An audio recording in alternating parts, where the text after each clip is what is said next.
If you are trying to download Python in your PC, today's video I'm going to show you how you can do it. So first thing first, launch any of your preferred web application. At the top, type in install Python. You will see python.org that says download Python. So you may go ahead, click onto that link. And once you get landed onto python.org's website, you will see a page like this. Here you will see downloads, hover your mouse, click on all releases, then it says download Python this version. So click onto it, and now this has been installed in my PC. All you have to do is right click onto it, wait for this to load, click on install now, wait for this to load, and now the setup has been successful. You have to click on close. And now open your file manager, or you can simply type in Python here.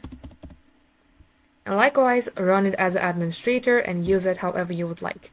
So guys, this is all for today's video. Thank you for watching.